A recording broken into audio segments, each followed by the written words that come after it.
만약에 여러분이 경력이직 면접을 보고 있는데 지금 다니고 있는 회사에 면접 보러 다닌다는 소문이 돌게 되면 어떨까요? 경력직 이직 과정에서 레퍼런스 체크를 한다던데 나도 모르는 사이에 동료들에게 나에 대한 평판을 묻는 연락이 간다면 어떻게 될까요? 저라면 생각만 해도 아찔할 것 같습니다. 이게 이직 과정에서 진행되는 레퍼런스 체크, 평판 조회라는 절차에 대해 잘 알지 못하기 때문에 갖게 되는 막연한 두려움입니다. 이번 영상에서는요, 단순히 레퍼런스 체크를 잘하기 위한 방법만을 알려드리는 것에서 그치지 않고요.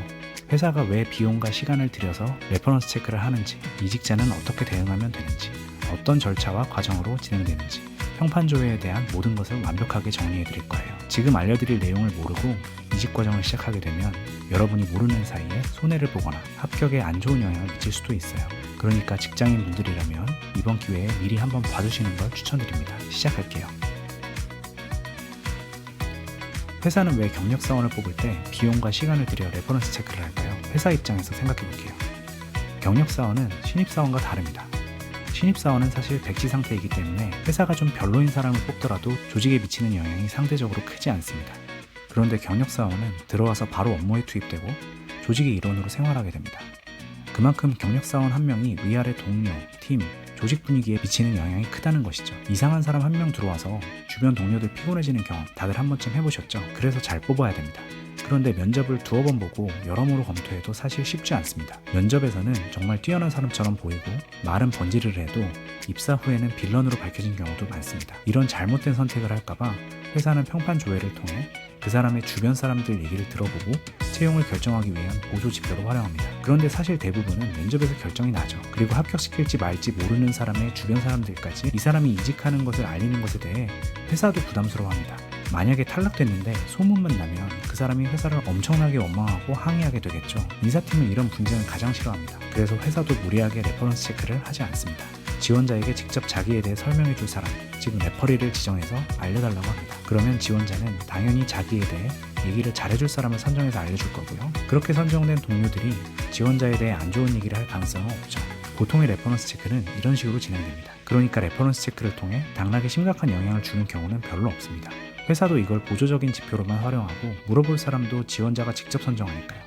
그래서 레퍼런스 체크 너무 걱정할 필요가 없다는 겁니다. 이거 걱정할 시간에 면접 준비를 하나라도 더 하시는 걸 추천드립니다. 아까 지원자를 설명해 줄 사람, 즉 컨택 포인트를 이직자가 직접 선정한다고 말씀드렸죠. 몇 명 정도 어떻게 선정을 하게 될까요? 보통은 3명 내외를 알려달라고 합니다. 그런데 좀 많이 요청하는 회사는 5명에서 10명까지도 연락처를 달라고 하는 경우도 있고요. 이럴 경우에는 다 연락하진 않고 여기서 일부만 하는 경우가 많습니다. 아무튼 이분들께는 미리 전화가 갈 수 있다고 언지를 해두시는 것이 좋습니다. 혹시 지금 다니고 있는 회사에 같이 근무하는 사람도 넣어야 될까요? 아닙니다. 아까 말씀드렸듯이 최종 합격 전이라서 재직 중인 회사에 알려지면 안 되기 때문에 회사도 현 재직 중인 회사 동료는 웬만하면 제출하지 말라고 합니다. 그래서 보통은 지금 다니고 있는 회사가 아닌 이전 회사 동료나 먼저 퇴사한 동료, 거래처나 고객사처럼 협업을 진행해봤던 사람들로 제출합니다. 만약에 한 회사만 쭉 다니다가 처음 이직을 하는 분들은 누구를 제출해야 될까요? 이럴 때는 같이 근무하다가 먼저 퇴사한 동료, 아니면 현재 재직 중이라고 하더라도 이직하는 것을 알려도 문제가 없을 만큼 신뢰할 만한 사람을 넣어야 합니다.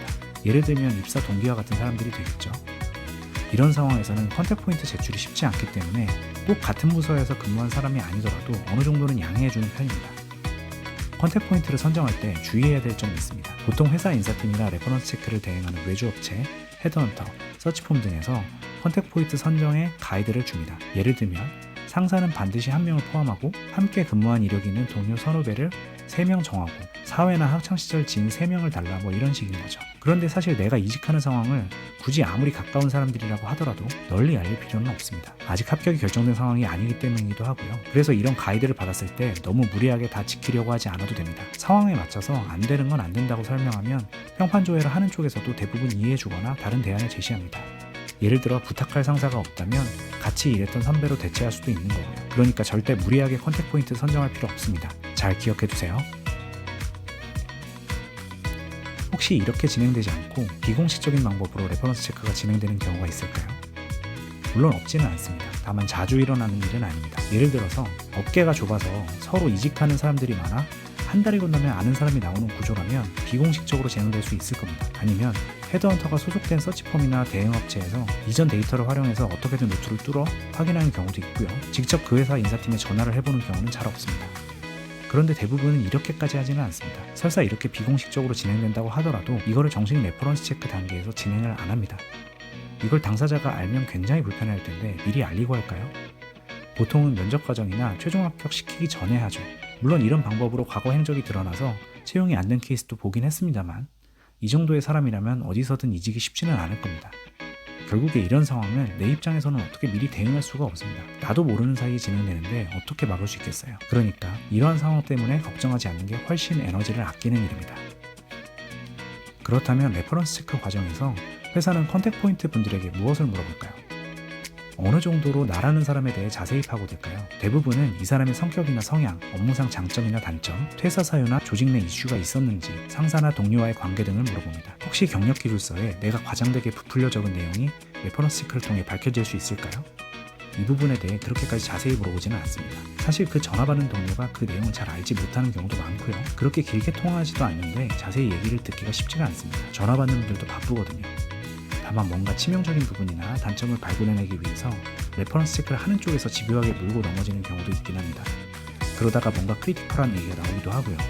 대부분은 잘 얘기해 주려고 하지만 자기도 모르게 능숙한 인터뷰어에 의해서 단점을 말하게 되는 경우도 있습니다. 그래서 유도신문에 쉽게 넘어가지 않을 만한 사람을 선정하거나 예상되는 이슈가 있다면 동료에게 미리 언지를 해두는 것도 좋습니다. 일반적인 평판조회는 전화를 통해서 이루어집니다. 통상 10분에서 30-40분 정도로 진행되는 경우가 많고요. 서면 인터뷰를 하는 경우도 있습니다. 최근에 스펙터와 같은 레퍼런스 체크 대행업체의 경우에는 자신들의 플랫폼 툴을 이용해 답을 하게 만드는 경우도 있습니다. 그리고 레퍼런스 체크는 언제 진행될까요? 회사마다 다른데 대부분은 최종 합격 후 하는 경우가 많고 한 20-30% 정도는 최종 면접 전에 진행하기도 합니다. 최종 면접 전에 진행되면 평판조회 결과는 최종 면접의 자료로 들어가게 될 거고요. 최종 합격자를 선정하는 데 영향을 미칠 가능성이 높아집니다. 다만 이러면 탈락자도 평판조회를 해야 되니까 이것에 대해 회사도 부담스러워하기 때문에 최종 합격 후에 진행하는 경우가 더 많습니다. 지금까지 경력이직 과정에서 진행되는 레퍼런스 체크에 대해 알아봤습니다. 정말 모든 걸 다 말씀드린 것 같아요. 제가 전반적으로 크게 걱정할 부분이 아니라고 말씀드렸는데요. 걱정을 하지 않으려면 평소에 회사 생활을 잘하고 관계를 잘해두는 것이 좋겠죠. 그런데 매사에 이걸 신경 쓰면서 생활할 수는 없을 겁니다. 그래도 퇴사를 하거나 헤어질 때 굳이 안 좋은 기억으로 마무리하는 것은 좋지 않습니다. 그리고 나를 설명해줄 사람을 내가 지정하기 때문에 이걸 잘 도와줄 상사나 선배, 동료, 후배를 평소에 몇 명 염두에 두시는 것이 좋습니다. 갑자기 하게 되었는데 부탁할 사람이 생각나지 않는다면 굉장히 난감할 거예요. 그러다가 어설픈 관계인 사람에게 부탁하게 되고 그런 관계인 사람에게서 안 좋은 얘기가 나올 수 있거든요. 아무튼 레퍼런스 체크보다 중요한 것은 여러분이 최종 면접에 합격을 했거나 최종 면접까지 갔다는 사실입니다. 최종 면접 과정에서 당신을 뽑고 싶은 의사는 회사로부터 어느 정도 확인이 된 겁니다. 그러니까 레퍼런스 체크 너무 걱정 말고 자신있게 회사의 요청에 대응하시는 것이 좋습니다. 레퍼런스 체크에 관한 얘기는 여기까지 말씀드릴게요. 추가로 말씀드릴 내용이 있는데요. 제가 이직과 연봉 협상에 관련된 다양한 얘기들을 해드리고 있습니다. 그런데 혹시 보시다가 영상 내용이나 본인의 상황에 대해 궁금한 점이 있다면 댓글에 남겨주세요. 제가 함께 고민해드리겠습니다. 질문하시면서 구독만 좀 부탁드릴게요. 긴 영상 끝까지 봐주셔서 감사드리고요. 이상 채담이었습니다. 다음에 또 뵐게요.